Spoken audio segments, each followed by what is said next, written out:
Welcome to the Cult of the Clocktower. I am Andrew Nathenson. Every other week, a special guest and I have an in-depth discussion about a character from the game Blood on the Clocktower. Today's character is the Dreamer, a townsfolk from the Sects and Violets edition, whose ability reads, each night, choose a player, not yourself. You learn one good character and one evil character, one of which is correct.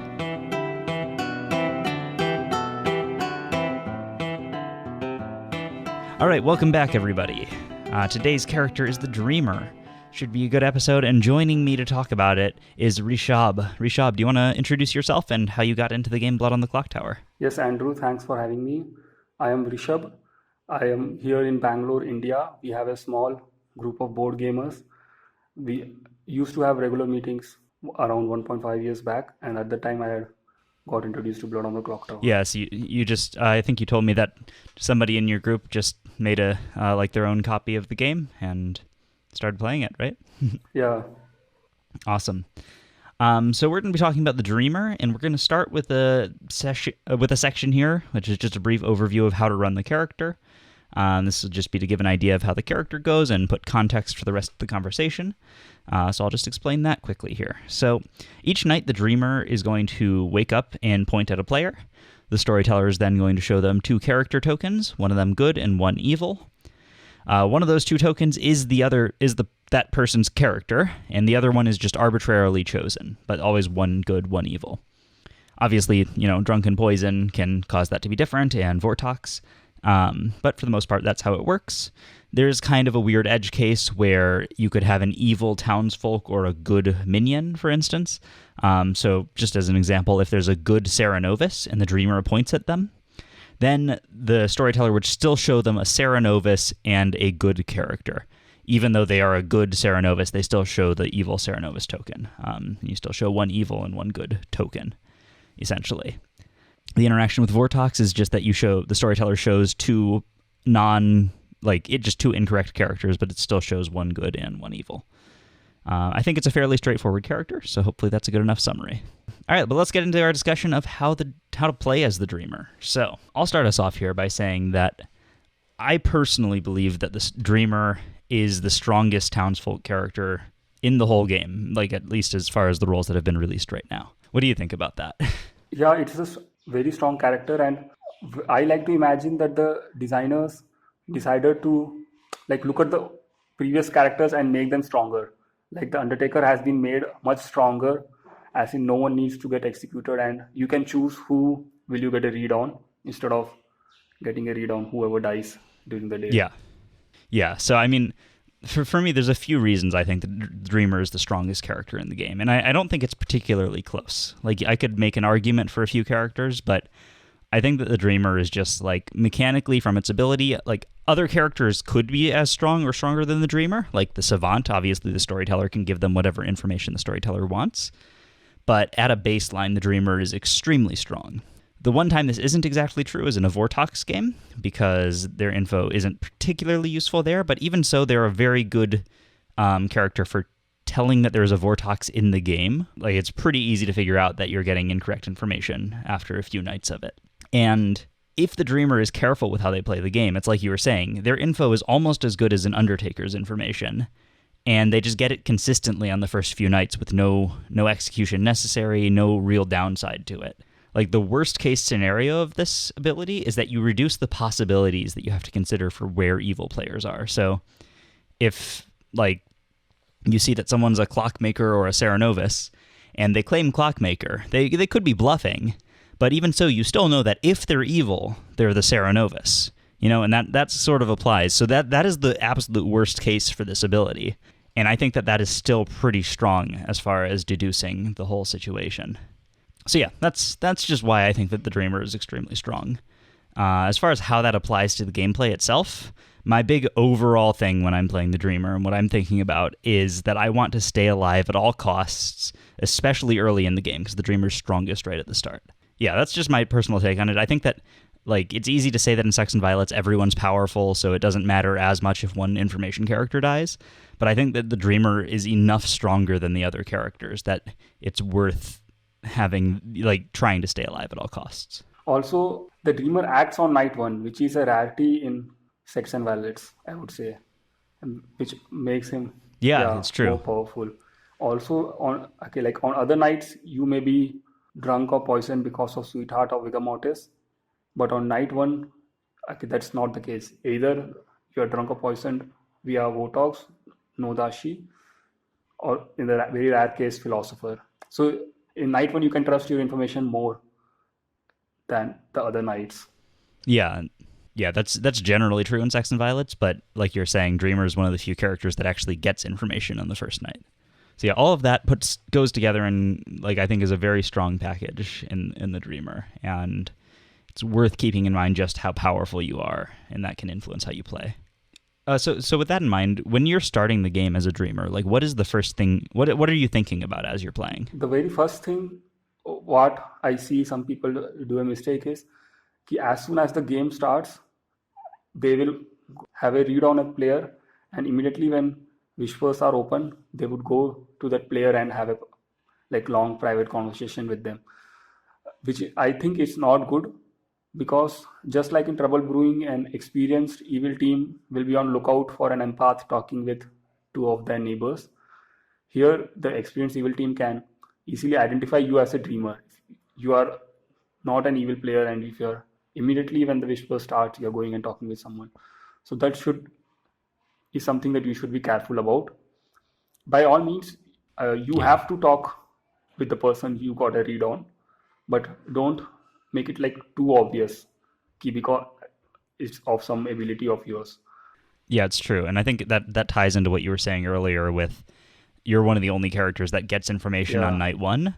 So if you just suddenly get up and you like very clearly have a purpose for talking yeah, to yeah, somebody, there's not very many ways to explain yeah, that yeah. other than Dreamer. Also, like confirming your information on day one is very important, because if you are able to confirm that you got right information on day one, then you know that Votox is not in play, and also if Nodashi is in play, they are not your neighbors. So just within the starting of the game, you have, okay, ruled out the possibility of Votox, and you have ruled out the possibility of Nodashi being one of your neighbors, which is a very strong thing. Yeah, I would be a little bit careful about that because, and this is something that we're going to talk about in the storyteller section, but I actually think that it should be fairly common for a storyteller to even if the dreamer is next to the Nodashi and is poisoned, I as a storyteller would often give them correct information towards the start of the game. So I would be a little bit careful. If you think you know your storyteller and you know that they wouldn't do that, then yeah, you can sort of rule out Nodashi. But I don't think it's something you can do 100% of the time. But yeah, overall, definitely, if you get correct information about somebody, you can definitely rule out Vortox. You can probably rule out Nodashi a lot of the time. And also, you just have a good player that you can trust now, right? Which is always strong. Yeah, There's always the chance that you did choose an evil player, though. And in that case, depending on how you approach them, you might put them in a powerful position. So it's very easy for an evil player to bluff you if you claim that you're the dreamer and you claim that you saw them as particular things. It's similar to in Trouble Brewing if a washerwoman or a librarian goes up to two people and says, hey, I saw that you might be this thing. Is that what you are?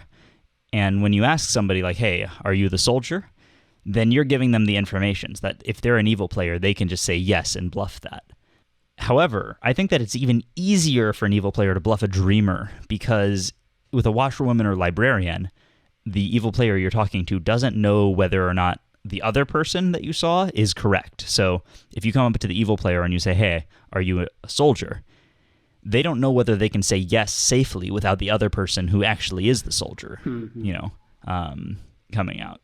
With a dreamer, though, you only see one person. So the evil player, when you tell them you're the dreamer and you saw that they might be the flower girl, there's no real danger in them saying yes to that because there's no one else that it's immediately going to put them against, yeah, So with that in mind, I would say there's a few strategies you can use, very similar to the washerwoman or librarian, to try to get that crucial information of whether or not your info is correct, but not give away any information they can use to bluff you. So you can do the things like you tell them, I saw that you were one of three good characters. So you say, I saw you were either the flower girl, the sage, or the juggler. Are you one of those? And if they say yes to that, then you can have them tell you which one That way you don't ever give them the full information, and you can tell if they're trying to bluff you. Yeah, that's there. But one thing, what may happen is ki if they are the demon that you have seen, and if they have three bluffs already, the storyteller might have shown them as one of those bluffs. So suppose Right. they have the bluff of Flower Girl, Sage, and Savant, and if you say ki you saw them as either Flower Girl, Philosopher, or Seamstress, then they may just take a guess of, okay, Flower Girl is one of my bluffs, so let me go with that. Yeah, and I think in that case, like, there are other things you could do to try to avoid that. Like, you could just, if you think that they're going to trust you, you can just ask them to tell you first. Yeah. That's good. That's good. Yeah, but that doesn't always work. Yeah, you can ask them to give you 3 characters first. That's also a good strategy. Yeah. So because if they give you 3 characters, then they may end up giving you all the bluffs they have. Yeah, exactly. Yeah. It at least puts them in a little bit of an awkward position, because they could either give you all 3 bluffs, and in which case they're guaranteed to, like, you know, assuming the storyteller is kind of helping them out, they're guaranteed to get one of the things the storyteller showed you. But also there go all your bluffs, and it's going to be it might end up being pretty obvious. Yeah, so I think that also in general, if you do end up talking to the demon on the first day and they manage to bluff you, it's not the end of the world. Like, you should never think that you have 100% confirmed somebody as the dreamer. Yeah. Unless they spoke up first and said that they were one. Like, if you saw them as the Flower Girl and they say they're the Flower Girl before you even say anything, then you can be pretty sure that you're correct. But if you had to talk to them and get the information out of them, I wouldn't ever trust it 100%, but I would at least take it as a partial indication. Yeah. My strategy for day 2, or I mean night 2, my strategy for night 2 would be, if you have suspicion on someone, by all means go ahead and check on them.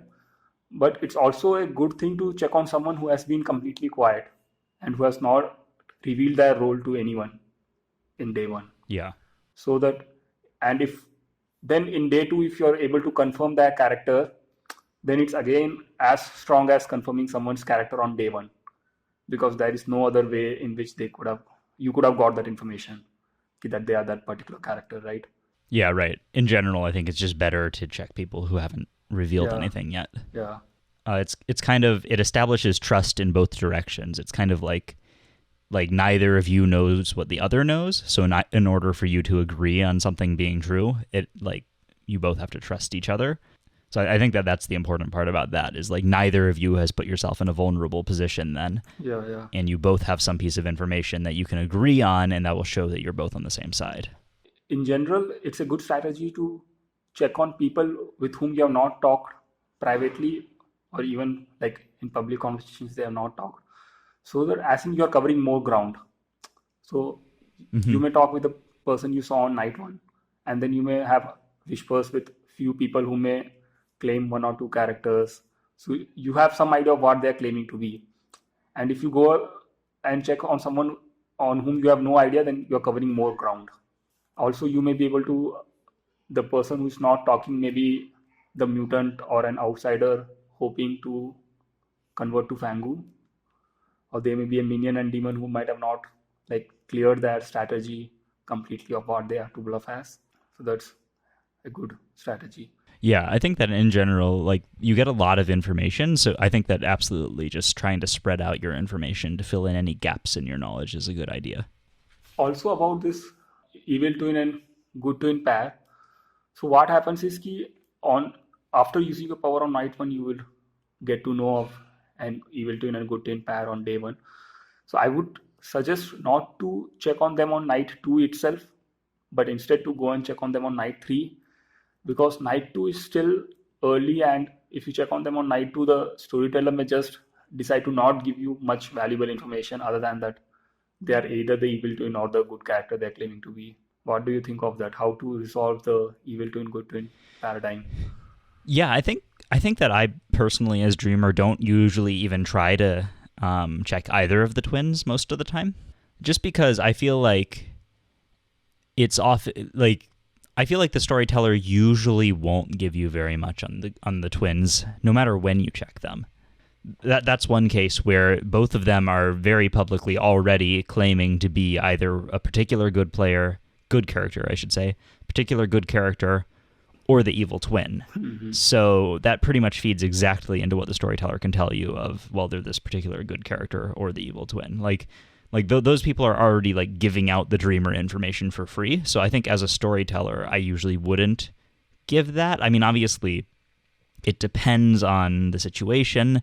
If I think that the good team's really losing and like doing badly, then sure, I'll give out some information to help them clear up the evil twin situation. But if the game is more or less balanced already, I wouldn't give the dreamer any information like that. Yeah, because in general, I feel the evil twin, good twin question is supposed to be solved by using social clues, right? And combining information from many players and not just one player being able to figure it out by their power.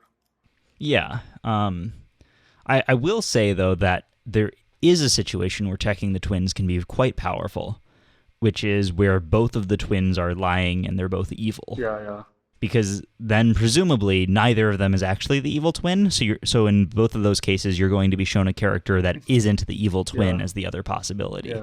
And that is like a dead giveaway that that this is going on. So that can be very powerful if you suspect that is happening. I do want to take a step back for a second here, though. We've been talking about like the first day and talking to the person that you checked on the first night. Do you have any kind of strategy or preference for who to check on the first night? I have like spent some time thinking of this, but I'm not able to come up with any good strategy. That's one thing. Because it's like no matter who you go with, it does not seem to be much of an advantage. Maybe if there are established metas and if you know ki, okay, someone does not reveal their character easily no matter what character they have got, maybe then you can go with them. But just based on seating arrangement of who is your neighbor or who is how many steps away from you, I think there is nothing that we can gain. Yeah, the only character that cares about seating position. Well, there are two characters that care about seating position in Sects and Violets. There's Clockmaker and Nodashi, but neither of them really interact with you in a profitable way, right? Like there's no way to take advantage of either of those because you don't know where they're positioned at the start. Yeah. It's different from like in Trouble Brewing where the empath presumably is going to be like telling you information. So you might want to do something and hope that you have an empath neighbor. In this, if you have a Nodashi neighbor, checking your neighbors isn't going to be any better or worse than checking anyone else. Yeah. So, yeah, I would agree with you. It's pretty much just random. I'll pick somebody who maybe I think like I'll be able to get useful information out of. If there's somebody I know, maybe somebody who I think if they're good, they would just tell me their character. I'll pick them and hopefully I'll get some be able to confirm them. But yeah, I don't think there's too much strategy. I was wondering if you thought of anything because I hadn't myself. I had actually even like made a seating arrangement and just seeing okay if the dreamer is seated here and if he checks someone, and if the Nodashi is seated here and if the dreamer checks someone like too far away from them or too close to them, what would be the case? And I was not able to come up with any strategy whatsoever. Yeah, I don't think there is much. Although listeners, if you have anything, feel free to write in and let me know. I would be, if you think there's any kind of something we missed here, which is possible, let us know. But yeah, so let's say we've covered the first couple nights and days of information. We covered the evil twin and good twin thing. I want to go to something that you mentioned, which is seeing outsiders, particularly the mutant. What are you thinking about when you see an outsider as the good player that you see as the dreamer? Yeah, I think mostly if you see an outsider, you can trust that they are that particular outsider. Mostly, because nothing is 100% confirmed in this game. Because the evil players will rarely bluff as outsiders. And also, if the evil player is bluffing as a townsfolk and sowing misinformation as a townsfolk, the storyteller will not register them as an outsider to you, which will be like making your character too much powerful. Because when you see someone as an outsider, it's like at best they are on the good team, but they do not have any ability which can help the good team. I agree with that in general, that as the storyteller is probably more rarely going to show outsiders when you're looking at an evil player. I do think there are a few exceptions, though, specifically if the storyteller already knows that the evil player is planning to bluff as an outsider, which, could happen in a Vigor Mortis game or something when they're trying to cover up the fact that there's one fewer outsider than normal. Yeah. And so for that reason, I would be a little bit, I would try to watch people and see if maybe you haven't heard from somebody, but you've seen them talk to the storyteller, because it's possible for evil players to communicate to the storyteller, hey, I'm going to be bluffing as the barber. And if the storyteller knows that, then they can use it. So you can be a little bit more careful, I think, if you're checking people who have spoken to the storyteller, especially if they don't seem to have, another reason for doing that. But in general, I would agree that if seeing an outsider is a little bit more likely to be good than not. Perhaps an exception to that also is mutant, because when you see a mutant, it's very difficult for you to confirm that you saw a mutant. So that is actually something that I think that a storyteller might show to make it so that however weird an evil player is acting, you might just believe that they're the mutant and leave them alone, Okay, yeah. You see them as mutant and you do not know whether they are actually the mutant, or the storyteller chose to register them as mutant because the storyteller thought, okay, I do not know what they are claiming to be, let's just show them as mutant. And later the evil player may, when they know, okay, I registered as the mutant, they may just say, okay, I am just acting like this particular townsfolk, because if I act like the mutant, then I would be executed. Actually, seeing a mutant in general is a really interesting and weird case, because it takes away some of the power of the dreamer, like we were just saying, where you can kind of confirm people by talking to them and getting them to tell you what they are. The mutant isn't really going to tell you that they're the mutant, so at least most of the time. So it certainly makes your information less useful if you do see a mutant. Let's talk about some other things you can see with your ability. So as far as the evil characters, when you see a demon, I think that seeing a demon is pretty helpful, because whatever demon type you see, it's either going to be the demon type that's in play, or it's going to be one that's not in play. Yeah. And if it's the one that's not in play, then you can often figure out what demon is in play, and then you can suddenly trust that person if, you saw them as a Nodashi, but you're pretty sure it's a Fengu. So that can be a way to get a lot of trust just by seeing someone as a demon, even if you don't necessarily have another reason to trust them. Figuring out the demon type can rule them out. If you do see the demon type that's in play, well, that's just another clue as to where that demon is, and also a clue as to what type that is, because I think that often the storyteller will show the demon type that's in play. Yeah. So that's what I think. If you see one or two players as a particular demon, I think probably that demon is in play, because it's generally easy to figure out which particular demon is in play, right? Yeah. Because at least by the end of the game, based on the number of outsiders count, or if someone died at night and the oracle sees a dead player is evil, something like that. So it's generally easy to figure out which particular demon is in play. So if you see someone as the demon, someone as a particular demon, even if they are not that demon, someone most likely is that demon. Because what happens is because suppose if you see someone as the Nodashi, but then the town consensus is that a Botox is in play, because everyone seems, let's not go with examples of Botox. Suppose if you see someone as a Nodashi and the town consensus is that a Fangu is in play because there are additional outsider claims, or people think the Fangu jump has happened, then you can very easily trust the person that you saw as Nodashi, right? Yeah. So maybe to avoid that, the storyteller will mostly show you the demon which is in play. Right, yeah.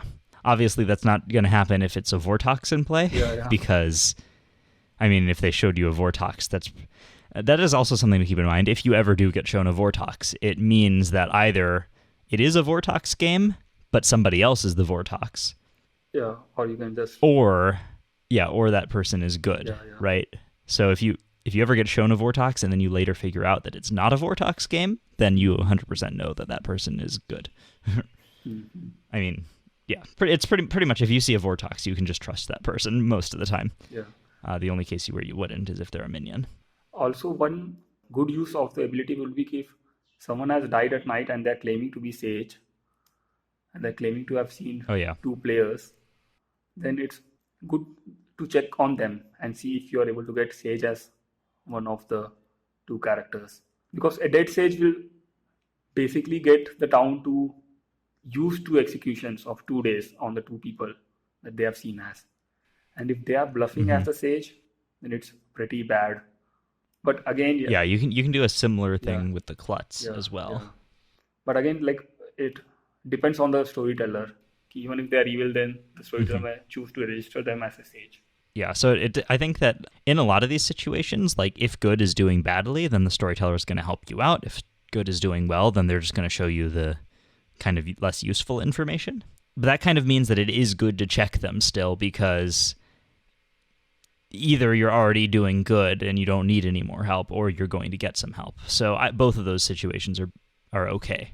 Also, if you check on the Klutz or the Sage, and if you see that they may be vigor mortis or that they may be no dashi, then you can kind of discard that information, because if the vigor mortis or if the no dashi is already dead, then the game would have not continued, right? Unless that's an evil to, yeah, in general, unless that's an evil doing good to claim. In general, that actually is a something to think about, is choosing dead players. I don't see dreamers picking dead players very often, but you are allowed to pick dead players. Um, and if you ever see a dead player as a possible demon, then that can help you to figure out that they were trustworthy. The only thing is ki if you think it's a Fangu game, and if you see a dead player as Fangu, then they actually might be the Fangu who got jumped Yeah, to an yeah, outsider. that's true. Or yeah, or if you At the very least, though, it'll help narrow that yeah, down. also, like if you suspect the vigor mortis is in play, and if you see the dead player as a particular minion who is still active, then yeah, there can be still some suspicion that they are that minion and vigor Hmm. mortis killed them. But I think Yeah. mostly if that happens, it will be there will be some other player who would be able to get a read on that. What do you think about the strategy of choosing dead players in general? Do you think it's useful? See, the dead players in general will reveal their character almost Yeah. immediately when they know that they are dead. They will in general just reveal their character and information. So in that sense, it's not much useful. But if you still suspect them for whatever reason, maybe an oracle saying that they have got read on this particular person being evil, or one of the two players being evil, then you can have a read on them. Like for example, someone just got executed, and you may check to read on them if they are the person that they were claiming to be or not, and if they are not the person they are claiming to be, whether which particular minion they may be. Yeah, I think it can be useful, but more often you're going to be getting more useful information checking living players. Yeah, yeah. Because uh, as the game continues, that player has died and the game still continues, right? So there is someone Right. else among the alive players who you need to kill in order to win the game. Hmm. So it's more useful to get to know Yeah. which alive players may be the demon or the evil twin. Yeah. Something that's really useful that you can do with the Dreamer, that I mean it's kind of obvious, but I think that not people don't always think about it, is if you check someone and you see they're a minion, you know that they're not the demon, Yeah, yeah, which can be very helpful in the late game. A lot of the times you're going to have one player or two players who are both really suspicious. yeah. If you can check one of them and you get a minion read, then that helps tell you that the other like maybe they're working together to try to make the minion more suspicious than the demon, but now you're going to know that they're a minion. It's like a tiebreaker, because when it comes down to final three or final four, sometimes like two players will be suspicious, and like town consensus will be key. One of them must be the minion, one of them may be the demon. And you have like Hmm. no idea what who the actual demon is. So at that time, a dreamer information saying that they got a read of a minion on one of them is like very powerful. Yeah, and that just goes back to what I was saying at the very start, which is that Dreamer is super powerful, and even though it's more powerful, I think, at the very start, because most of what we've been talking about is, talking to the people you saw in the first couple of nights before they've claimed anything. That's probably the most powerful thing you can do. It still is super powerful late in the game, just for narrowing down all of the possibilities. And yeah, so that is why the biggest thing I think to take away from this is that the dreamer should be staying alive at all costs. Yeah. Like, Yeah, that's right. like it's there are a lot of characters where I'd happily be like, okay, well, fine, execute me here if you think it makes me less suspicious. But with the dreamer, I'm never doing that. Yeah. Let's move on into section 2, which is bluffing as the dreamer. Do you want to start by talking about bluffing dreamer as a good player? Yeah. Like if you are a good player and if you know who the dreamer is, like most likely the dreamer might have come to you on day one and said they checked on you and they are able to confirm your role, then it will be like a good idea to act like the dreamer and have the dreamer act like you, like in publicly and privately also. You may claim to be the dreamer, or you may act like the dreamer, like from the second round onwards you can be the one going to different okay, whoever got checked on second night and say, okay, I am the dreamer and I saw you as this particular character, instead of the dreamer actually going and doing that.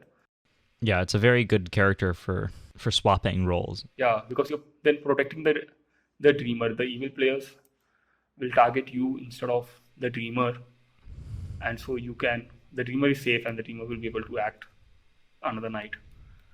It's similar to how it happens with washerwoman. Suppose the washerwoman sees someone very powerful as the Undertaker, then the washerwoman, okay, like best for the washerwoman to bluff as the Undertaker and have the Undertaker bluff as the washerwoman. It's similar to that.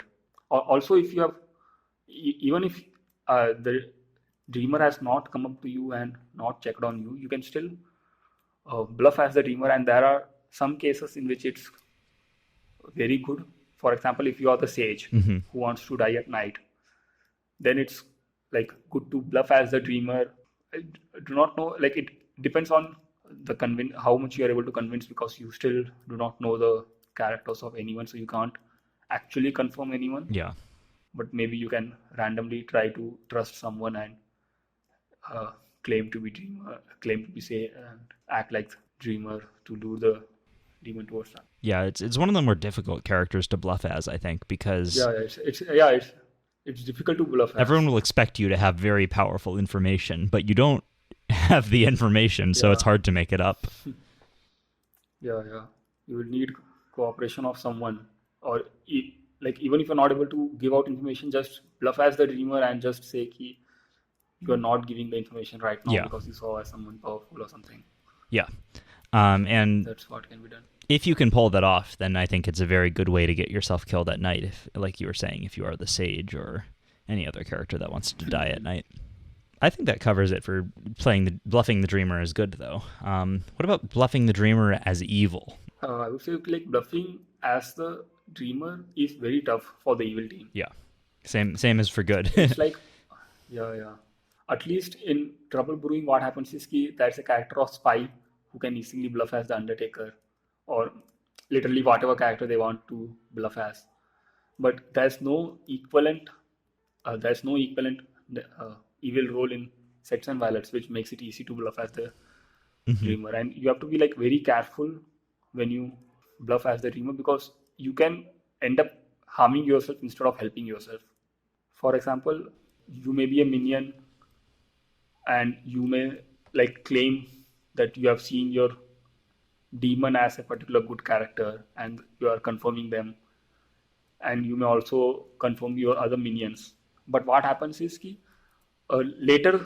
previously the thing was the demon and other minions will be able to change their claims. They may not just at any point say, okay, I was bluffing as this because I wanted to die at night, or I was bluffing as that because I did not want to die at night. My actual character is this. But if you are bluffing as a dreamer and you are saying in the initial game itself, you are saying that you have confirmed that they are that particular character, then they cannot change that claim in the game at all. Yeah.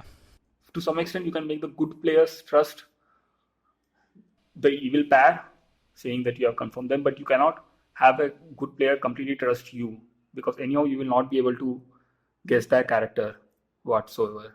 Yeah, this is a case where you could end up in some very strange situations. For instance, if you were a pit hag and you actually turned yourself into a dreamer, then you could actually like get information about good players and use it to make them trust you. Yeah. Something like if you have some weird situation like that, or maybe there's somebody who's been somehow getting you information, whether you just overheard a private conversation or anything like that. But if you can use information like that to confirm a good player and convince them that the only way you could have possibly known it is if you were the dreamer, then that's a great situation for you. Yeah, for example, like if you suspect someone as the savant because for 2 days in a row they have went and talked privately with the storyteller, then maybe you kill them at night, but also one of the minions or the demon himself can bluff as the dreamer who saw them that they are the savant. Yeah. And it's best if they have actually not claimed to be the savant yet. Mm-hmm. Yeah, and usually they won't have. The thing is, though, if you're ever wrong, you have to come up with an explanation for why you're wrong, and that's very difficult. It's either you have to try to convince them you were poisoned, or maybe you'll be lucky and there will be a philosopher who turned into a dreamer or something.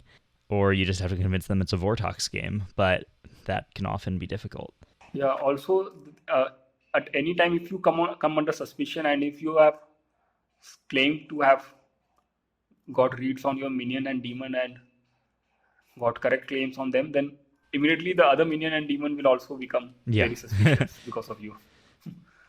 Yeah. So it's very delicate balance that you have to maintain.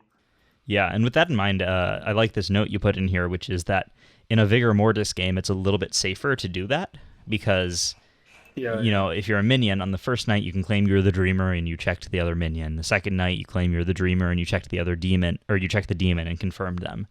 And then that night, the demon kills you. You no longer have to give any information about any other characters, and you've helped to make your demon and minion look good. That's there. Which particular demon is in play changes how easy it is to act like the dreamer. Because now if Vortox is in play, then it's very easy because sooner or later everyone is going to figure out Vortox is in play, they're getting wrong information. So you can also just keep giving whatever wrong information you want. And also, because the Vortox power is, if no execution happens, then the evil will win immediately. What can happen is, in day one, you can claim to be the dreamer and you can claim to have got a correct read on someone, and hence a Vortox cannot be in play. Mm-hmm. And now if you're able to make the town believe you, and if there is no other character who comes up and says, no, I have used my power and I'm pretty sure I got wrong information, then, and if no execution happens, then immediately you win the game. So that's a big trade-off. But then if that does not happen, that does not works out, and people figure out that a Vortox is in game, and if they really do execute someone, then they will not leave you alive in day 2 or day 3. But it's worth trying to have the game end in day 1 itself by not having any execution, claiming as the dreamer who got a correct read. Because I've seen games in which only the dreamer was able to figure out that their information is incorrect, and because of them, the execution happened on day 1. So if you flip that on its head and say, okay, if the dreamer is not in play, and if I am acting like the dreamer, then I can just have the town not execute anyone and win the game immediately. Yeah, I think that's going to be pretty rare to work, but when it does, it's going to be so good. I think there's another thing to consider with Vortox, which is if you are the Vortox yourself, I think that makes Dreamer a very good claim, because for one thing, you know for sure that the Vortox power is in play, but you can actually do a thing where on the first night you claim to have checked your minion, and you claim that they must be good because they already knew what character they were, so you can confirm them as good. Then later, once everyone figures out that there's a Vortox in play, and maybe you in your future nights you check Townsfolk and you give out obviously wrong information. So at the start of the game, you make your minion trusted so that they don't get executed too early. But in the later game, now you can suddenly say, oh, okay, well, we think there's a Vortox game, so my first night information must have been wrong, which means we actually shouldn't trust this person. And hopefully some other information will be out there that also helps like make that person, that your minion, suspicious. And now all of a sudden you're in another position of power where you're the one calling out an evil player. And so that also will help you to be trustworthy as long as you're planning to do that from the start and you're kind of setting it up so that that's believable. I think that is actually a very powerful thing you can do as Vortox, where, yeah, so it keeps your minion alive at the start because everyone thinks they're trusted, and then you suddenly flip that on its head, and now all of a sudden you're the one calling out an evil player, and that makes you trusted when you need to be trusted at the end. Also, like, I think bluffing as the dreamer is very helpful when actually there is a Nodashi in play. Because what happens is ki in Nodashi is with Nodashi the thing is ki they are poisoning the two nearest townsfolk, and if the townsfolk figure out that they are poisoned and no one else seems to be poisoned or drunk, then they know who exactly is the demon or who exactly of these 2 or 3 people is a demon if there is a minion or outsiders in between them. Yeah. Now, to counteract that, what a minion can do is like firstly kindly check that the Nodashi is not next to you. Okay, so otherwise you are putting suspicion on your own demon.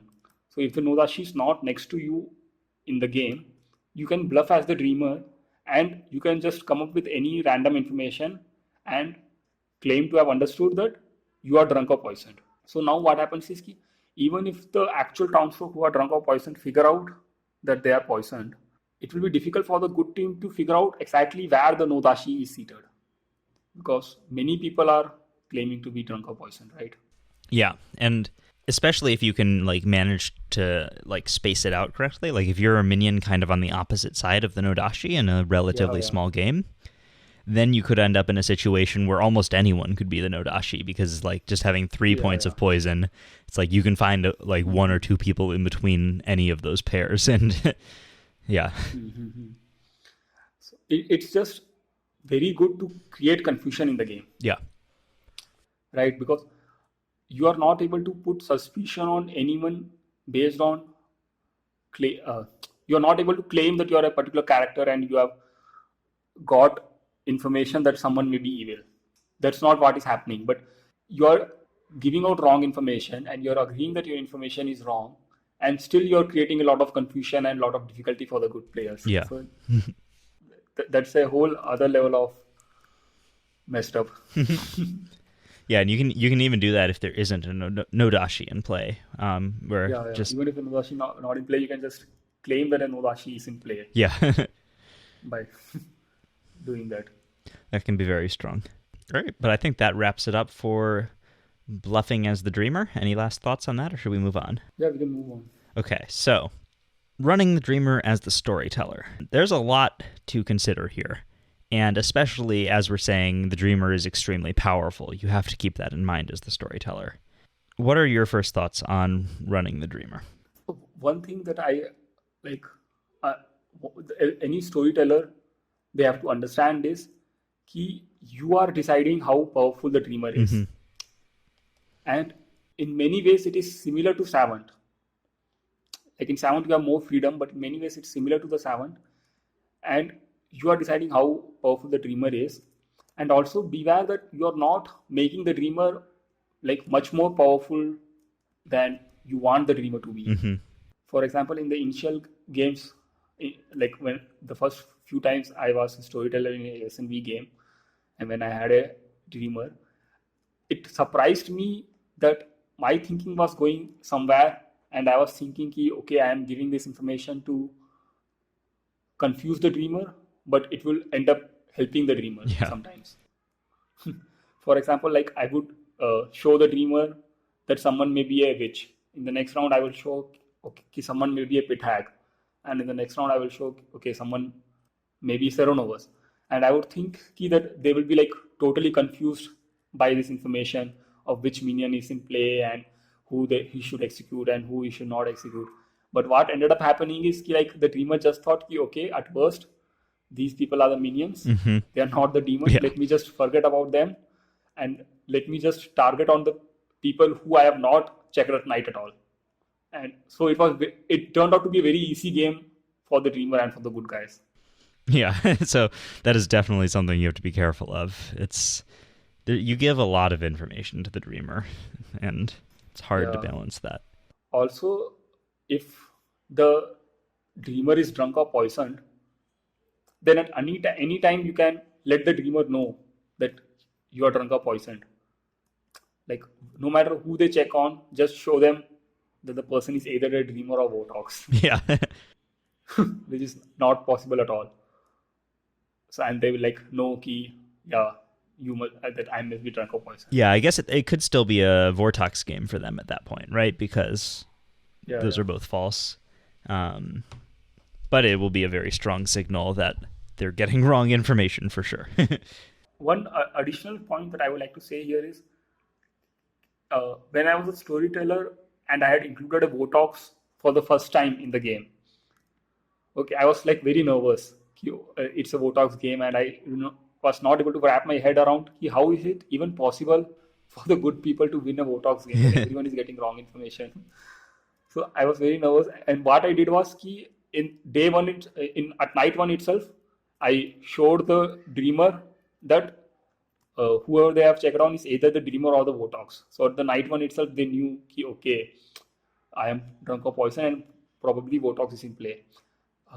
Then, like, I later realized it was a very bad move on my part as a storyteller to do that, because the Votox ability is immediately neutralized. Yeah. Basically. And the game is actually balanced, even if a Votox is in play. There are actually many ways for the good guys to figure that out and for the good guys to take negation of whatever information they have got at night and figure out who the demon is. So that's one thing for surely I would say any storyteller should avoid. Yeah, I'd definitely try to avoid giving away that it's a Vortox too early. It can definitely be hard, though, with the Dreamer. Like, almost, if it's a Vortox game, no matter what you show them, as long as you're showing them something, like, within the rules of the game, they're going to go talk to that person and learn that that person is not the good player that they saw. So it's a very strong signal no matter what. But yeah, I definitely would not give them any extra help in that regard. And that is also something to consider, is just, it's very tempting to just pull out the Vortox token and show it to the Dreamer, but you have to consider that the real Vortox would never register as the Vortox to the Dreamer. So, like, you're not actually adding in the misinformation. You're not creating any doubt in the Dreamer's mind that there might be a Vortox in play, because that's just not how it works. But I definitely remember, like, when I first started storytelling it, I definitely thought of doing that myself. I probably did that at some point. But I would say that is a mistake unless you are intentionally planning to communicate that specifically. That being said, it is a very strong way to mislead a poisoned dreamer. So if you have a poisoned dreamer and you really want to help, like, and they check the demon and you know what the demon is bluffing as, if you show them as either the Vortox or the thing they're bluffing as, then that dreamer is going to, like, really think that they're not the demon. They're going to think that they're whatever they were bluffing as. So that can be a strong way to mislead a poisoned dreamer. One thing that I like is when someone is actually drunk or poisoned, you make it fun for yourself. And you cannot tell the townsfolk what happened immediately, but when the game ends, you can tell them, okay, this person was drunk and poisoned and I gave them that information, and it is very fun for them. Yeah. To know what information the drunk got, and especially when the drunk realizes that they're actually drunk and they do not realize that whatever information they got is actually wrong. What they're thinking is not correct. Yeah. That's the thing. It's like so fun.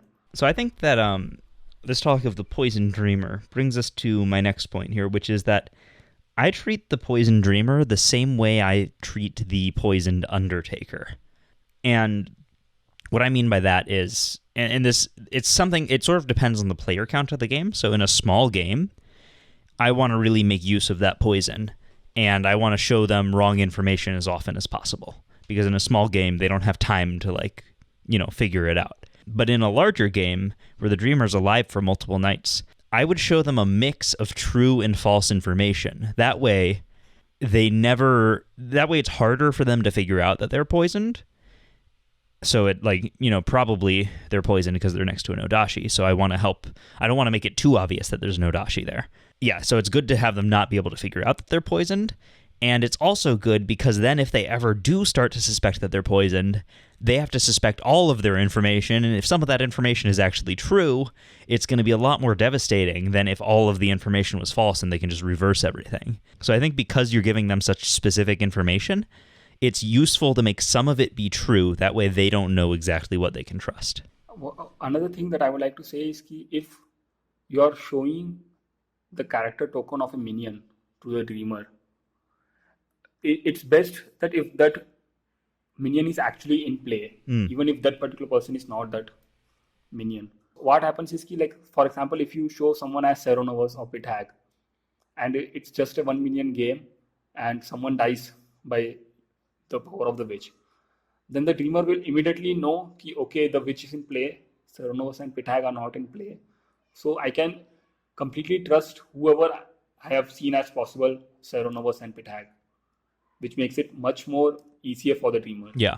So, like, be sure that if you want to make it easy for the dreamer in that sense, based on how the game is set up, okay, go ahead and do that. But it shouldn't be like you are not indenting that to happen and that happened. Yeah.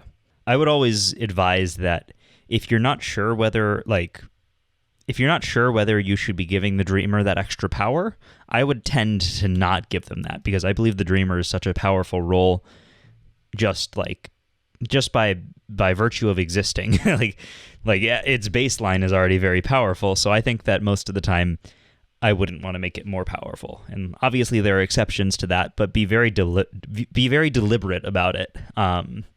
Where if you're going to make them more powerful than they normally are, make sure you're doing it for a reason and you really thought about it. Also, in one of the games that I was Storyteller, what happened is the dreamer chose one of their neighbors to get rid of one of their neighbors, and I gave Nodashi as one of the possibilities. Now, obviously, the neighbor was not a Nodashi, and what I did not realize is that because they are a neighbor and they have seen as Nodashi, they know okay, that person cannot be the Nodashi. And if that person is a demon, then that person can only be the Votox. Yeah. Or that the person is actually the good character that they have been shown. So this was again something that I was not intending to do, but happened. So again, this is something to be careful about. If the dreamer is choosing a neighbor, don't show the token of Nodashi. Yeah, I mean, you can, but keep in mind that most of the time that's going to let them figure out that person is good. Yeah, that's the thing. Yeah, and what about, why don't we go back to the thing we talked about when we were talking about playing as the dreamer, which is the evil twin and good twin situation. When the dreamer does choose one of those, what are you usually thinking as Storyteller? It kind of also depends on the meta of the players, and if you are playing regularly with the same group, and what kind of game they like. Yeah. So if a dreamer chooses an evil twin or a good twin, you can just give information which will make it clear who is actually the evil twin and who is actually the good twin. Mm-hmm. Or you can just show the token of evil twin and the token of the good character that they are claiming to be. Now what happens is if you are not giving them useful information, then basically the dreamer's ability has been wasted for that particular night, because the dreamer actually already knew either they are the evil twin or they are that particular character. And based on the setup of the game, maybe it is only the dreamer who could have known who the actual evil twin is by using their ability. So if you're choosing to not give the information to the dreamer, be clear on how you think will the game be resolved.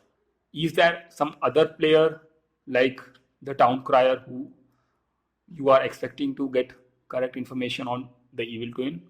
Or do you think that the players should be able to figure it out based on social clues. And they should be able to figure out based on evil twin not being able to make up the information that they should have had if they were actually the good character. Yeah. So that's the thing. It depends on the group. If it's a new group, then it may be too much to ask that without using their abilities, they figure out based on social clues. What do you think? Yeah, I think that I don't know. It's another situation where I don't really think I have great advice on this on the situation other than to just be like, know what you're doing, you know? If you're going to help the good team figure out who the evil twin is, do it intentionally. Like, I don't really have anything better to say about it than that. And I know that's kind of, I've been saying that all episode about various things, but it really is just, it's a character that, you know, you can accidentally make it too powerful or you can accidentally make it useless, and just always be aware of how you're using it. Also, it's about having the game balanced. So if evil twin is the only minion in the game, the dreamer is choosing them on night 2 itself, then it will be like very easily the minion got neutralized. Yeah. Compared to how difficult it would have been to neutralize a pit hag or a witch. Yeah, the evil twin already is kind of their impact on the game only is powerful as long as there's confusion about them. So if you take away that confusion, you're taking away a lot of power from them. But yeah, I guess the last point here is that the very, very useful thing to do is know what the evil team is bluffing. And this is kind of on the evil team. Like, the evil team should be communicating to you what they're bluffing as so that you can help them out. But I've actually done this for newer players. I've done it more in Trouble Brewing, not so much Sects and Violets, because I'm not usually playing S&V with new players. But in Trouble Brewing, occasionally I'll go up to like an evil player and ask them like, hey, what are you bluffing as? You know, obviously I'll be quiet about it and not make it obvious, but and that way I can back them up if necessary. Like a recent game I played, I thought that the demon was probably going to be executed the next day, and they had a Scarlet Woman, and there was an Undertaker who was drunk. So I went up and I asked the demon, hey, what are you bluffing as? Because they hadn't told anyone else yet. That way I knew that night what I could show the drunk Undertaker to help support them. And, you know, obviously different edition, but similar things happen with the Dreamer. It's also the responsibility of the evil team to let the storyteller know what they are bluffing as.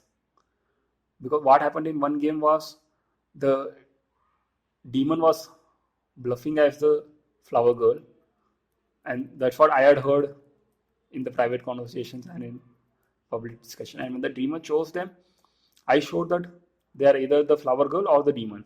And after night, when the day came up, the demon changed that claim. They were now no longer claiming to be the flower girl, but I just showed the dreamer that they may be the flower girl, and because of which the game was lost. Yeah, that can happen. So maybe, yeah. So the thing was, the demon was thinking, okay, I will claim to be the flower girl, but then I will change my claim, and then I will claim as something else. And I was not aware of this. And when the dreamer checked on the demon, I just showed either they are the flower girl or Fangu. Now, when the day happened, they were asked what, in the public, the demon was asked, what particular character are you?